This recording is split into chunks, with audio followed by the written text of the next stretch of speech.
ನಾನು ರೈತರ ಹೋರಾಟಕ್ಕೆ ಕುಂತಾಗೂ ಕೂಡ ಇದೇ ಶಾಸಕರು ನನಗೆ ಫೋನ್ ಹಚ್ಚಿ ಭಾಳಷ್ಟು ಬೆದರಿಕೆ ಕರೆಗಳನ್ನು ಹಾಕಿಸಿದ್ದಾರೆ ಮತ್ತು ಅನೇಕ ಸಮಸ್ಯೆಗಳನ್ನು ಮಾಡಿದ್ದಾರೆ. ಮತ್ತು ಹೊಳ್ಳಿ ನಮ್ಮ ಆದರಲ್ಲಿ ನಮ್ಮ ಹಿರಿಯರಿಗೆ ಫೋನ್ ಹಚ್ಚಿ ಅವ್ರನ್ನ ಸ್ವಾಮಿಗಳು ಮಠ ಬಿಡಿಸ್ರಿ, ಮಠ ಬಿಡಿಸೋದ್ರಿಂದ ನಿಮಗೆ ದುಡ್ಡು ಕೊಡ್ತೀನಿ, ಅವ್ರು ಇರೋದ್ರಿಂದ ನನಗೆ ಇಲೆಕ್ಷನ್ ಗೆಲ್ಲಕ್ಕೆ ಆಗೋದಿಲ್ಲ, ಬೇರೆ ಬೇರೆ ಅವಾಚ್ಯ ಶಬ್ದಗಳಿಂದ ಈ 3 ವರ್ಷ ಅಂತರೂ ಕಳೆದು ಬಿಟ್ಟಿದ್ದೀವಿ, ಇನ್ನೂ 2 ವರ್ಷ ಕಳೆಯೋದೈತಪ್ಪ, ಹೆಂಗೆ ಕಳಿಬೇಕು ಇವನ ಕೈಯಾಗ. ಒಬ್ರು ಸ್ವಾಮಿಗಳ್ನೂ ಬಿಡವಲ್ಲ, ಒಬ್ರನ್ನ ಜನಸಾಮಾನ್ಯ ರೈತರನ್ನೂ ಬಿಡವಲ್ಲ, ಒಬ್ರು ಅಧಿಕಾರಿಗಳನ್ನೂ ಬಿಡವಲ್ಲ. ಆ ಮನುಷ್ಯ ಅಷ್ಟು ಕ್ರೂರಿ ಮನುಷ್ಯ ಹೋದವನು. ಒಬ್ರು ಮಠಾಧಿಪತಿಗಳು ಎಲ್ಲವನ್ನ ತ್ಯಜಿಸಿ ಮಠಕ್ಕೆ ಬಂದು ಕುಂತಿರ್ತಾರೆ. ಅವ್ರನ್ನೂ ಕೂಡ ಸನ್ಯಾಸಿಗಳನ್ನೂ ಬಿಡವಲ್ಲ ಅಂದ್ರೆ ಸಮಾಜಕ್ಕೆ ಒಂದು ದೊಡ್ಡ ಕಪ್ಪು ಚುಕ್ಕಿಯಾಗಿ ಪರಿಣಮಿಸ್ತದೆ ಅಂತೇಳಿ ನಾನು ಶಾಸಕರ ವಿರುದ್ಧ ಮಾತಾಡಿದ್ದು ನಿಜ ಐತಿ.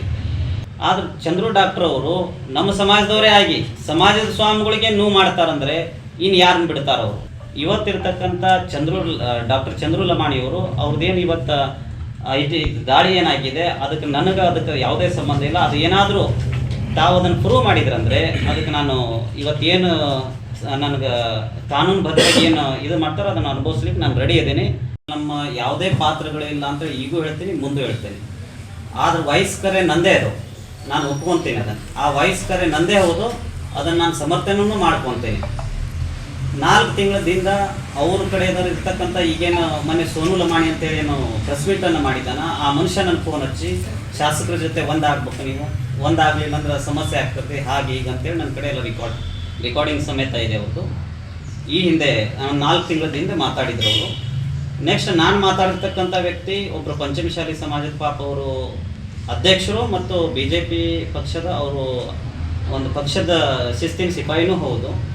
ಆದರೆ ಆ ಮನುಷ್ಯ ನಾನು ಮಾತಾಡಿದ್ದು ನಿಜ ಇದೆ. ಅದು ನಾನು ರೈತರ ಹೋರಾಟಕ್ಕೆ ಕುಂತಾಗೂ ಕೂಡ ಇದೇ ಶಾಸಕರು ನನಗೆ ಫೋನ್ ಹಚ್ಚಿ ಭಾಳಷ್ಟು ಬೆದರಿಕೆ ಕರೆಗಳನ್ನು ಹಾಕಿಸಿದ್ದಾರೆ ಮತ್ತು ಅನೇಕ ಸಮಸ್ಯೆಗಳನ್ನು ಮಾಡಿದ್ದಾರೆ. ಮತ್ತು ಹೊಳ್ಳಿ ನಮ್ಮ ಆದರಲ್ಲಿ ನಮ್ಮ ಹಿರಿಯರಿಗೆ ಫೋನ್ ಹಚ್ಚಿ ಅವ್ರನ್ನ ಸ್ವಾಮಿಗಳು ಮಠ ಬಿಡಿಸ್ರಿ, ಮಠ ಬಿಡಿಸೋದ್ರಿಂದ ನಿಮಗೆ ದುಡ್ಡು ಕೊಡ್ತೀನಿ, ಅವ್ರು ಇರೋದ್ರಿಂದ ನನಗೆ ಇಲೆಕ್ಷನ್ ಗೆಲ್ಲಕ್ಕೆ ಆಗೋದಿಲ್ಲ, ಬೇರೆ ಬೇರೆ ಅವಾಚ್ಯ ಶಬ್ದವನ್ನು ಬಳಸಿದವರಿಂದ ನನಗೆ ಸಿಟ್ಟು ಬಂದು ಅವ್ರ ಮೇಲೆ ನಾನು ಶಾಸಕರು ಮತ್ತು ಅವರು ಮಾಡ್ತಕ್ಕಂಥ ಕೆಲಸಗಳಲ್ಲಿ ಅನೇಕ ನೀವೆಲ್ಲ ನೋಡ್ತಾ ಇದ್ರಿ, ಕ್ಷೇತ್ರದ ಜನ, ನಾನು ಒಬ್ಬನೇ ನೋಡ್ತಾ ಇಲ್ಲ, ಪ್ರತಿಯೊಬ್ಬರು ನೋಡ್ತಾ ಇದ್ದೀರಿ ಶಾಸಕರು ಏನು ಮಾಡ್ತಾ ಇದ್ದಾರೆ ಇಲ್ಲಿ ಕೆಲಸ ಏನಿಲ್ಲ ಅಂದಾಗ ಈ 3 ವರ್ಷ ಅಂತರೂ ಕಳೆದು ಬಿಟ್ಟಿದ್ದೀವಿ, ಇನ್ನೂ 2 ವರ್ಷ ಕಳೆಯೋದೈತಪ್ಪ, ಹೆಂಗೆ ಕಳಿಬೇಕು ಇವನ ಕೈಯಾಗ.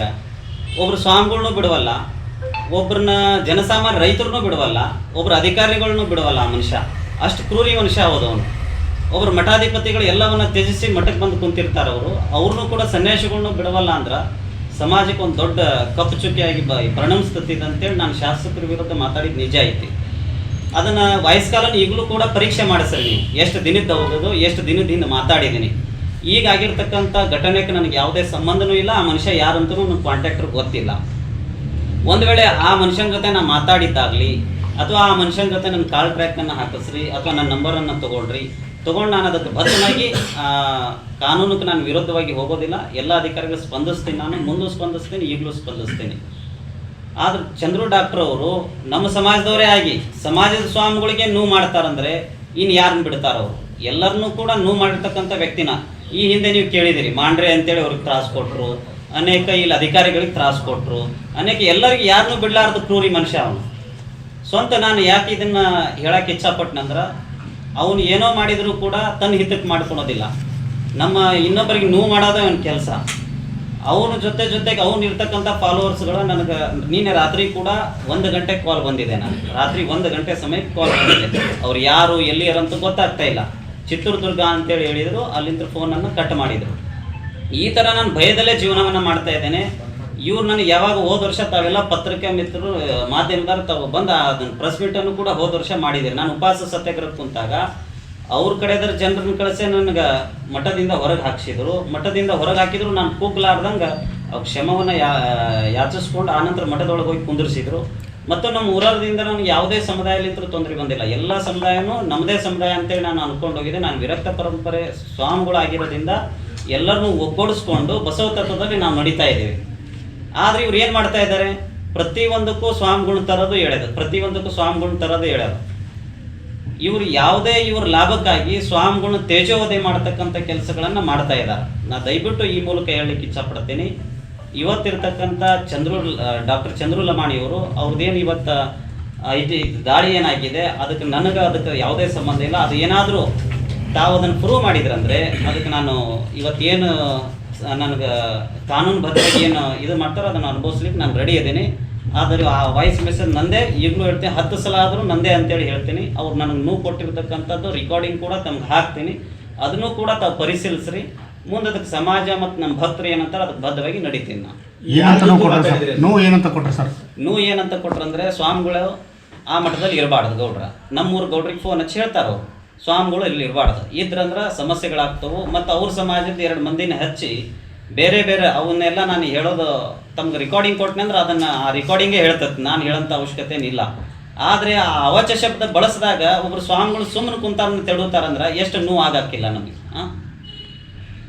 ಸ್ವಾಮಿಗಳು ನಿಮಗೂ ಏನು ಯಾಕೆ ನಮ್ಮ ಮಧ್ಯೆ ಅವ್ರ ಮಧ್ಯೆ ಯಾವುದೇ ಗಲಾಟೆ ಇಲ್ಲ, ಯಾವುದೂ ಗಲಾಟೆ ಇಲ್ಲ. ಫಸ್ಟ್ ಪ್ರಾರಂಭದಲ್ಲೇ ಇದು ಸೇವಾಲಾಲ್ ಜಯಂತಿ ಪೂರ್ವದಲ್ಲೇ ನಾನು ತಾಲೂಕು ಅಧ್ಯಕ್ಷರನ್ನು, ಇಲ್ಲಿ ಬಂಜಾರ ಸಮಾಜದ ತಾಲೂಕು ಅಧ್ಯಕ್ಷರನ್ನು ಚೇಂಜ್ ಮಾಡಬೇಕು ಅಂತೇಳಿ ನಾನು ಹೇಳಿದ್ದೆ. ಇದು 1ರಿಂದ ಪ್ರಾರಂಭ ಆಯಿತು. ಯಾಕಂದರೆ ಅವ್ರನ್ನ ಯಾಕೆ ಚೇಂಜ್ ಮಾಡ್ಬೇಕು ಅಂತೇಳಿ ಫಸ್ಟನೇ ಕೊಟ್ಟಿದ್ದಂದರೆ 22 ವರ್ಷದಿಂದ ಒಬ್ಬರೇ ಅಧ್ಯಕ್ಷರಿರೋದ್ರಿಂದ ಸಮಾಜ ಉದ್ಧಾರ ಆಗ್ಲಿಕ್ಕೆ ಸಾಧ್ಯ ಇಲ್ಲ. ಸಮಾಜದಲ್ಲಿ ಬದಲಾವಣೆ ಬಯಸ್ಬೇಕಂದಾಗ ಯುವಕರಿಗೆ ತಾವು ಸಪೋರ್ಟನ್ನು ಮಾಡಿರಿ, ಯುವಕರಿಗೆ ತಾವು ಬದಲಾವಣೆ 3 ವರ್ಷಕ್ಕೊಮ್ಮೆ ಪ್ರತಿಯೊಬ್ಬ ಅಧ್ಯಕ್ಷನೂ ಚೇಂಜ್ ಆಗಬೇಕು. ಸಮಾಜಕ್ಕೆ ನೋವು ಬಂದಾಗ ಯಾರೂ ಕೂಡ ಅಧ್ಯಕ್ಷರು ಈ ಶಿರಹಟ್ಟಿ ಮತ್ತು ಲಕ್ಷ್ಮೇಶ್ವರ ಜಿಲ್ಲೆಯಲ್ಲಿ ಬರೋದಿಲ್ಲ ಅಂತೇಳಿ ಈ ಮಾತನ್ನು ಹೇಳಿದಾಗ ಅಲ್ಲಿಂದ ಪ್ರಾರಂಭ ಆಯ್ತು. ಇದು ಒಂದೇ ಥರ. ಯಾರ ಜೊತೆ ಮಾತಾಡಿದ ಸ್ವಾಮೀಜಿ ಸೋದರಮದ ಶಾಸಕರ ನಡುವೆ ಸಾಕಷ್ಟು ಗೊಂದಲ ಇತ್ತು ಅನ್ನುವಂಥದ್ದು. ಅಂದರೆ ನಿಮ್ಮದೇ ಧರ್ಮದ ಸ್ವಾಮಿ ಶಾಸಕರ ವಿರುದ್ಧ ನೀವು ತೊಡೆ ತಟ್ಟಿದ್ರಿ ಅನ್ನುವಂಥದ್ದು? ಇಲ್ಲ, ನನಗೆ ಅವರು ಏನು, ನಾನು ಯಾವುದೇ ಪಕ್ಷಕ್ಕೆ ವಿರೋಧವಾಗಿ ಆಯ್ತು, ವ್ಯಕ್ತಿ ವಿರೋಧವಾಗಿ ಇಲ್ಲ. ಧರ್ಮದ ಪರವಾಗಿ ಯಾರು ಕೆಟ್ಟ ಕೆಲಸಗಳನ್ನ ಮಾಡ್ತಾರ ಅವ್ರಿಗೆ ಈಗಲೂ ವಿರೋಧದೀನಿ, ಮುಂದೂ ವಿರೋಧದೀನಿ. ಮತ್ತು ಶಾಸಕರಿಗೆ ನಾನು ಹೇಳಿಕ್ಕೆ ಇಚ್ಛಪಡ್ತೀನಿ, ಅವ್ರ ಧರ್ಮದಿಂದ ನಡೆಯತಕ್ಕಂಥ ಆಗಬೇಕು. ಅಧರ್ಮವನ್ನು ಕೈಗೆ ತಗೊಂಡಾಗ ನಾವಾದರೂ ಸುಮ್ಮನೆ ಕೊಡ್ಲಿಕ್ಕೆ ಬರೋದಿಲ್ಲ. ನಾನು ಕೂಡ ಅವರಿಗೆ ಯಾವತ್ತೂ ಕೂಡ ಹಿಂಸರದ ನಿಲ್ಲ ಅಂತ ಹೇಳಂದಿಲ್ಲ. ಪ್ರತಿಯೊಂದು ಕಾರ್ಯಕ್ರಮಕ್ಕೆ ಬರ್ತಿದ್ರು, ನಾವು ಅವ್ರನ್ನ ಸ್ವಾಗತ ಮಾಡ್ತಿದ್ವಿ. ಅವರು ಭಿನ್ನಾಭಿಪ್ರಾಯನ ಬಿಟ್ಕೊಂಡು ಮಠದಿಂದ ಹೊರಗೆ ಹಾಕಿಸ್ಬೇಕು ಅವ್ರನ್ನ ಹೆಂಗಾರ ಮಾಡಿ ಅಂತೇಳಿ ಷಡ್ಯಂತ್ರವನ್ನು ಮಾಡಿದರು. ಪ್ರತಿಯೊಂದು ಸಲನೂ ಮಾಡ್ಕೊತ ಬಂದಾರ. ಆ ರಿಕಾರ್ಡಿಂಗ್ ಕೂಡ ಅಂಥವು ರಿಕಾರ್ಡಿಂಗ್ ಭಾಳಷ್ಟು ಇದಾವೆ ನನ್ನ ಕಡೆ. ಆದರೆ ನಿಮ್ಗೆ ಒಂದು ಕೊಡ್ಲಿಕ್ಕೆ ಇಚ್ಛಪಡ್ತೀನಿ ನಾನು. ನೆಕ್ಸ್ಟ್ ಟೈಮ್ ಇನ್ನೊಂದು ಪ್ರತಿಯೊಂದನ್ನು ಕಾನೂನುಬದ್ಧವಾಗಿ ಏನು ಮುಂದುವರಿಬೇಕು. ನಾನು ಈ ರಿಕಾರ್ಡಿಂಗ್ ಸಮೇತ 4 ರಿಕಾರ್ಡಿಂಗ್ ರಿಲೀಸ್ ಆಗಿದ್ದು. ನಾನು 4 ರಿಕಾರ್ಡಿಂಗ್ ರಿಲೀಸ್ ಆದಾಗ ನಾನು ಸ್ವಯಂ SP ಸಾಹೇಬ್ರಿಗೆ ಹೋಗಿ ಭೇಟಿಯಾಗಿದ್ದೀನಿ. ನನ್ನ ಫೋನಿಂದ ಹೋಗ್ಯವೋ ಅಥವಾ ನಮ್ಮ ಮಂಜಣ್ಣರ ಫೋನಿಂದ ಹೋಗಿದ್ದಾವೆ ನೋಡ್ರಿ ಇದನ್ನೊಮ್ಮೆ ಅಂತೇಳಿ SP ಸಾಹೇಬ್ರಿಗೆ ಭೇಟಿಯಾಗಿದೆ. SP ಸಾಹೇಬ್ರಂದರು, ಅಜಾರ ತಾವು ಈ ಫೋನನ್ನು ನಮ್ಮ ಕಂಪ್ಲೇಂಟನ್ನು ಕೊಡಿ, ಕಂಪ್ಲೇಂಟನ್ನು ಕೊಟ್ಟು ಫೋನನ್ನು ನಮ್ಮ ಹ್ಯಾಂಡ್ ಓವರ್ ಮಾಡಿ ಅದನ್ನು ವಿಚಾರ ಮಾಡ್ತೀವಿ ಅಂದ್ರೆ ಆಯ್ತು ಸಾಹೇಬ್ರೆ ಅಂತೇಳಿ ಅಂದಾಗ ನನ್ನ ಫೋನನ್ನು ತೊಗೊಳ್ರಿ ಅಂತೇಳಿ ನಾನು ರೆಡಿಯಾಗಿದ್ದೆ. ನಮ್ಮ ಕಮಿಟಿಯವರು ಎಲ್ಲರೂ ಜಾತ್ರೆ ಮತ್ತು ನಮ್ಮ ಕಮಿಟಿ ಒಬ್ಬರ ಅಧ್ಯಕ್ಷರಿಗೆ ಇದು ಸ್ಟ್ರೆಂತನ್ನು ಹಾಕ್ಸೋದಿದ್ದರಿಂದ 2 ತಿಂಗಳ ಕಾಲ ಲೇಟ್ ಆಯಿತು. ಲೇಟ್ ಆಗಿದ್ರೆ ಈ ಸಮಸ್ಯೆ ಪ್ರಾರಂಭ ಆಗಿದೆ.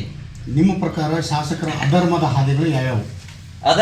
ಪ್ರತಿಯೊಂದು ಅಧರ್ಮದ ಹಾದಿನೇ ಇದಾವ್ರಿ. ಅವನು ಪ್ರತಿಯೊಂದು ಸ್ವಾಮಿಗಳು ತುಳಿಯೋದು ಒಂದು ಅಧರ್ಮದ ಹಾದಿನೇ. ಧರ್ಮವನ್ನು ತುಳಿದಂಗಲ್ರಿ, ಸ್ವಾಮಿಗಳನ್ನ ತುಳಿಯಾಕ ಕುಂತಾರಂದ್ರೆ ಅದು ಅಧರ್ಮದ ಹಾದಿನೇ. ಇವತ್ತಿಗೆ ನಾನು ಅಭಿವೃದ್ಧಿ ಬಗ್ಗೆ ಮಾತಾಡಿದ್ದೀನಿ.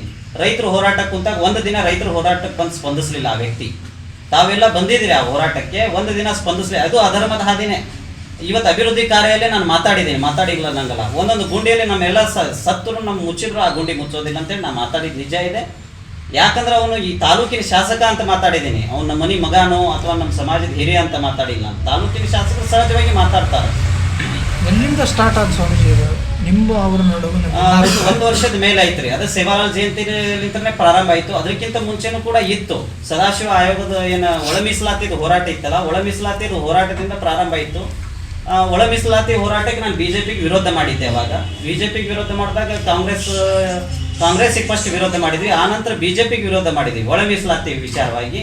ಆನಂತರ ನಮಗೆ ಯಾಕೆ ವಿರೋಧ ಮಾಡಿದ್ರು ಅಂತೇಳಿ ನನ್ನ ವಿರುದ್ಧ ಇವ್ರು ನನ್ನ ತಟ್ಟಾಗಿ ಪ್ರಾರಂಭ ಮಾಡಿದರು. ಅಲ್ಲಿಂದ ಅವರು ಇರ್ತಕ್ಕಂಥ ಗುಂಡಾವರ್ತನೆಯನ್ನು ಅವ್ರ ಹುಡುಗರನ್ನು ಕಳಿಸೋದು, ಅವ್ರ ಹುಡುಗರನ್ನ ದೌರ್ಜನ್ಯ ಮಾಡಾಕತ್ತೋದು, ಇವೆಲ್ಲವನ್ನ ಪ್ರಾರಂಭ ಮಾಡಿಸಿದ್ರು. ಈಗ ಸ್ವಾಮೀಜಿನ ಅಲ್ಲಿಂದ ಬಿಡಿಸ್ಬೇಕಂತಂದು ಎಷ್ಟು ಲಕ್ಷಕ್ಕೆ ಲಾಬಿ ಮಾಡಿದ್ರು? ಯಾರಿಗೆ ಲಾಬಿ ಮಾಡಿದ್ರು?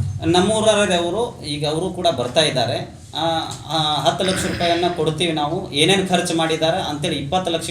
ನನಗಲ್ಲಿ ಎಲ್ಲರೂ ಹಿರಿಯರು ಕುಂತು 20 ಲಕ್ಷ ಕೊಟ್ಟು ಬಿಡ್ತೀವಿ ಸ್ವಾಮಿಗಳು, ನೀವು ಮಠ ಬಿಟ್ಟು ಹೊರಗೆ ಹೋಗ್ಬೇಕು ಅಂತೇಳಿ ನಾನು 2 ದಿನಗಳ ಕಾಲ ಮೀಟಿಂಗ್ ಆಗಿದೆ. ಆ ಮೀಟಿಂಗಲ್ಲಿ ನಮ್ಮ ಅಧಿಕಾರಿಗಳು ಅದಾರ ಮತ್ತು ಒಳ್ಳೆ ಹಿರಿಯರು ಅದಾರ ಮತ್ತು ಅದಕ್ಕೆ ಎಲ್ಲ ಸಮಾಜದ ಹಿರಿಯರು ಕೂಡ ಆ ಮೀಟಿಂಗಲ್ಲಿದ್ದರು. ಅದೇನೋ ಗವಿಸಿದ್ದಪ್ಪನ ಆಶೀರ್ವಾದನೋ ಏನೋ ಗೊತ್ತಿಲ್ಲ, ಸಂತ ಸೇವಾಲಾಲ್ ಮಹಾರಾಜರ ಆಶೀರ್ವಾದನೋ ಗೊತ್ತಿಲ್ಲ. ಊರವರೆಲ್ಲರೂ ಗಟ್ಟಿಯಾಗಿ ನನ್ನ ಜೊತೆ ಮತ್ತೆ ನಮ್ಮ ಅಜ್ಜಾರ ಬೇಕಂತೇಳಿ ಆ ಮಟ್ಟಕ್ಕೆ ಎಷ್ಟು ಸ್ವಾಮಿಗಳು ಬಂದರೂ ಉಳಿದಿಲ್ಲ, ನಾನು ಒಬ್ಬರೇ ಉಳಿದಿದ್ದಲ್ಲಿ. ಆ ಮಟ್ಟಕ್ಕೆ ನಾವು ಬಂದ ನಂತರ ಅಭಿವೃದ್ಧಿ ಕೆಲಸಗಳನ್ನು ಮಾಡ್ಕೊಂತ ಬಂದಿದ್ದೀವಿ, ಮುಂದೂ ಕೂಡ ಮಾಡ್ತೀನಿ ನಾನು. ಆ 20 ಲಕ್ಷ ಊರನ್ನವ್ರು ಕೊಡ್ತೀನಿ ಅಂದ್ರು ಅಥವಾ ಶಾಸಕರು ಕೊಡ್ತೀನಿ ಅಂದ್ರು? ಊರನವರು ಮತ್ತು ಇದನ್ನ ಫಸ್ಟ್ ನನ್ನ ಹತ್ರ ಮಾತಾಡಿದ್ದು ಊರನವರೇ ಕೊಡ್ತೀನಿ ಅಂತೇಳಿ. ಆದ್ರೆ ಈ ನಮ್ಮವರಿಗೆ ನಾ ಕೊಡ್ತೀನಿ, ಅವ್ರನ್ನ ಬಿಟ್ಟು ಕಳಿಸ್ರಿ ಅಂತೇಳಿ ಹೇಳಿದ್ದೇ ಶಾಸಕರು. ಯಾರು ಹೇಳಿದ್ರು ಸರ್? ಯಾರು? ನಮ್ಮ ಊರನವರಿಗೆ ಹಿರಿಯರು ಅದಾರ ಬರ್ತಾರೆ, ಏನು ಆಡಿಯೋ ಗಿಡಿಯೋ ಅದಾವ ಸರ್? ಅದು ನನಗೆ ಗೊತ್ತಿಲ್ಲ, ಅವ್ರಿಗೆ ಕೇಳಬೇಕು. ಅವ್ರು ಬಂದ ನನ್ನ ಹತ್ರ ಸ್ಪಷ್ಟನೆಯನ್ನು ತಿಳಿಸಿದ್ದಾರೆ. ಸರ್ ಈಗ ಸೋನು ರಮಾಣಿ ಅಂತ ಹೇಳಿ ಒಬ್ಬರು ಹೆಸರು ಪ್ರಸ್ತಾಪ ಮಾಡ್ತೀವಿ, ಈಗ ಅವ್ರು ಉಲ್ಟಾ ಹೊಡಿತಾರೆ. ಏನು ನಾನು ಕೇಸ್ ಮಾಡ್ತೀನಿ ಸ್ವಾಮೀಜಿ ಮೇಲೆ. ಮಾಡ್ಲಿ, ಅವರು ಮುಕ್ತವಾಗಿ ನಾನು ಅವ್ರಿಗೆ ಅವಕಾಶ ಕೊಡ್ತೀನಿ. ಅವ್ರು ನನ್ನ ಹತ್ರ ಮಾತಾಡಿದ್ದು ರಿಕಾರ್ಡ್ ಬೈ ರಿಕಾರ್ಡ್ ಅದು. ಅವ್ರ ಹತ್ರ ನನ್ನ ಹತ್ರ ಮಾತಾಡಿದ್ದು ಏನಂತಾರೆ? ಶಾಸಕರು ತಪ್ಪು ಮಾಡಿಬಿಟ್ಟಿದ್ದಾರೆ, ನಿಮ್ಮ ಹೆಸರು ಹಾಕ್ಲಾರ್ದು ತಪ್ಪು ಮಾಡಿದ್ದಾರೆ, ಸಮಾಜಕ್ಕೆ ಅವರು 1-2-3 ಮಂದಿ ಹೇಳಿದಕ್ಕೆ ಶಾಸಕರು ನೀವು ಅದ್ರ ಬಗ್ಗೆ ಮಾತಾಡಿಲ್ಲ. ಸೋನು ಲಮಾಣಿ ಅವ್ರ ಜೊತೆ ಅವರು ಒಬ್ಬರು ಅಂತ ಹೇಳ್ತೀರಿ, ಇಂಥವ್ರ ಜೊತೆ ಸಮಾಜದ ಮುಖಂಡ ಆಗಿ ಒಬ್ಬ ಸ್ವಾಮೀಜಿಯಾಗಿ ಇಂಥವ್ರ ಜೊತೆ ಸಂಪರ್ಕ ಮತ್ತು ಈ ರಾಜಕೀಯ ಸಂಘರ್ಷ ಬೇಕಿತ್ತ ನಿಮ್ಗೆ ಅಂತ? ಅಲ್ರಿ, ಅವ್ರು ನನಗೆ ಏನದಾರ ಅನ್ನೋದು ಗೊತ್ತಿಲ್ಲ, ಸ್ಪಷ್ಟನೆ ಗೊತ್ತಿರಲಿ. ಈಗ ಪಾಪ ಅವ್ರು ಯಾರದಾರ ಅನ್ನೋದು ನನಗೆ ಗೊತ್ತಿದ್ದಿಲ್ಲ. ನನಗೆ 8 ತಿಂಗಳದಿಂದ ಪರಿಚಯ ಆದ ನಂತರ ನಾನು ಮಾತಾಡ್ಕೊಂಡು ಬಂದೀನಿ. ಇವ್ರ ಹಿನ್ನೆಲೆ ಏನೈತೆ ಅನ್ನೋದು ಗೊತ್ತಿಲ್ಲ. ಅದು ಹಿನ್ನೆಲೆ ಹಾಕ್ಕೊಂತ ಬಂದಾಗ ಮನೆ ಕೋಗಳಿಗೆ ಹೋದಾಗೂ ಕೂಡ ನಾನು ಮೀಟಿಂಗನ್ನು ಮಾಡಿದೆ. ನಮ್ಮ ಕೋಗಳಿ ಇವ್ನು ಹಿಂಗೆ ಅದಾನ, ಹಿಂಗಿಲ್ಲ, ಪ್ರತಿಯೊಂದನ್ನು ವಿಷಯವನ್ನು ಪ್ರಸ್ತಾವನೆ ಮಾಡಿದಾಗ ಅದನ್ನು ಮುಂದಿನ ದಿನಮಾನದಲ್ಲಿ ನಾವು ಕೂಡ ಅವ್ರ ಮೇಲೆ ಕಂಪ್ಲೇಂಟನ್ನು ಕೊಡ್ತೀವಿ ರೀ. ಈ ಮಂಜಣ್ಣ ಅವ್ರ ಜೊತೆ ಮಾತಾಡಿದ್ದು ಯಾವಾಗ ಸರ್? ಮಂಜಣ್ಣವ್ರ ಜೊತೆ ಮಾತಾಡಿದ್ದು ಒಂದು 6 ತಿಂಗಳದ ಮೇಲೆ ಆತ್ರಿ. ಮಂಜಣ್ಣವ್ರ ಜೊತೆ ಮಾತಾಡಿ 6 ತಿಂಗಳದ ಹತ್ರ ಆಗಿರ್ಬೋದು. ಮತ್ತು ಅವರು ಶಾಸಕರೇನು ಫೋನ್ ಹಚ್ಚಿದ್ರಲ್ಲ, ನಮ್ಮ ಉಮೇಶ್ ಒಡ್ಡರು ಅಂತೇಳಿ ನಮ್ಮ ಹಿರಿಯರು, ಅವರೆಲ್ಲ ಕುತ್ಕೊಂಡು ಅವ್ರು ನಮ್ಮ ಜಗಳದಲ್ಲಿ ನಮ್ಗೆ ಅವ್ರು ತಂದಿಟ್ರು. ಇಟ್ಟಾಗ ನಾವು ಡಿಸ್ಪ್ಯಾಚ್ ಆದ್ವಿ. ಮತ್ತು ಊರನ್ನವ್ರು ನಾವೆಲ್ಲರೂ ಸೇರಿ ಒಂದು ಇದನ್ನು ಮಾಡ್ಕೊಂಡು ಮತ್ತೆ ಮಠದ ಕಡೆ ಕೆಲಸದ ಕಡೆ. ಯಾವ ಸಂದರ್ಭದಾಗ ಮಾತಾಡಿದ್ರಿ? 6 ತಿಂಗಳ ಯಾವ ಸಂದರ್ಭ, ಯಾವ ಟೈಮಿಗೆ ಮಾತಾಡಿದ್ರಿ? ಏನಂತ್ರಿ? ಅವ್ರನ್ನೇನು ಮಠಕ್ಕೆ ಕರೆದಿದ್ರು? ಇನ್ನು ಯಾವ ಸಂದರ್ಭ ಮಾತಾಡಿದ ಸಂದರ್ಭ? ಫೋನಲ್ಲಿ ಮಾತಾಡಿದೆ. ನಮ್ಮೂರು ಗೌಡ್ರಿಗೆ ರಾತ್ರಿ ಫೋನ್ ಹಚ್ಚಿದ್ದಾರೆ. ರಾತ್ರಿ ಫೋನ್ ಹಚ್ಚಿ ಮಾತಾಡಿದ್ದಾರೆ. ಪ್ರತಿಯೊಂದನ್ನು ಅವ್ರು ಮಾತಾಡಿದ ನಂತರ ಭಾಳಷ್ಟು ನಾನು ರಾಂಗ್ ಡಿಸಿಷನ್ಗೆ ಹೋದೆ. ಏನು ರಾಂಗ್ ಡಿಸಿಷನ್ ಅಂದ್ರೆ ಸಿಟ್ಟು ಭಾಳಷ್ಟು ಬರ್ಲಿಕ್ಕೆ ಪ್ರಾರಂಭ ಆಯ್ತು. ನಾನು ಶಾಸಕರ ಬಗ್ಗೆ ಮಾತಾಡಿಲ್ಲ. ಶಾಸಕರು ಯಾರಂತೂ ಗೊತ್ತಿಲ್ಲ. ಗೊತ್ತಿದ್ರು ಕೂಡ ಭಕ್ತರಾಗಿ ಬರ್ತಿದ್ರು, ಭಕ್ತರಾಗಿ ಹೋಗ್ತಿದ್ರು. ಒಂದು 6 ತಿಂಗಳದ ಆಡಿಯೋ ಅಂತ ಹೇಳ್ತೀರಿ. ಶಿವಲಾಲ್ ಜಯಂತಿ ನಡೆದು ಇತ್ತೀಚೆಗೆ, ಜೊತೆಗೆ ಹೋರಾಟ ನಡೆದಿದ್ದು ಕೂಡ, ರೈತರ ಪರ ಹೋರಾಟ ನಡೆದು ಕೂಡ ಇತ್ತೀಚೆಗೆ. ಹೋರಾಟಕ್ಕಿಂತ ಮುಂಚಿಲ್ದ ರೀ ಎಡವೆ ಇದು. ಹೋರಾಟಕ್ಕಿಂತ ಮುಂಚಿಲ್ದ ಎಡವೆ. ಹೋರಾಟ ಇತ್ತೀಚೆಗೆ ನಡೆದತ್ರಿ. ನೀವು ಹೇಳಿದ್ರಿ ಇಷ್ಟೆಲ್ಲ ನಮ್ಗೆ ಅನ್ಯಾಯ ಮಾಡಿದ್ರು, ಇಷ್ಟೆಲ್ಲ ನಮಗೆ ಸಪೋರ್ಟ್ ಮಾಡಲಿಲ್ಲ, ಹಿಂಗೆಲ್ಲ ಮಾಡಲಿಲ್ಲ ಅಂತ. ಬಟ್ ಅವೆಲ್ಲ ಹೋರಾಟ ನಡೆದಿದ್ದು ಈಗಲ್ಲ ಅಲ್ರಿ, ಹೋರಾಟಕ್ಕಿಂತ ಮುಂಚಿಲ್ದ ಎಡವೆ ಇದು. ನಾನು ಅದನ್ನು ಹೇಳಲ್ಲ. ಅವಾಗ ಏನಾದ್ರು ನಿಮ್ದು ಇದಿತ್ತು ಹೆಂಗ ಅಂತ? ಪ್ರಾರಂಭಲಿಂದ 1-1.5 ವರ್ಷದಿಂದ ಎರಡು ಮಂದಿ ಮಧ್ಯೆ ಇದೆ ರೀ ಇದು. ಪ್ರತಿಯೊಂದನ್ನು ಇದೆ ಇದು. ಬುದ್ಧಿ ಆಡಿಯೋ ಹೆಂಗೆ ಲೀಕ್ ಆಯಿತು? ಆಡಿಯೋ ಬೇರೆ ಕಡೆ ನೀವು ಅವ್ರು ಮಾತಾಡಿದ್ದು? ನಾ ಬಿಟ್ಟಿಲ್ಲ ರೀ, ನಾನು ಯಾರಿಗೂ ಬಿಟ್ಟಿಲ್ಲ. ಯಾವ ರೀತಿ ಹೋಯ್ತು ಅಂತ ಅದು ಹೆಂಗೆ ಹೋಗಿದೆ ನನಗೆ ಗೊತ್ತಿಲ್ಲ.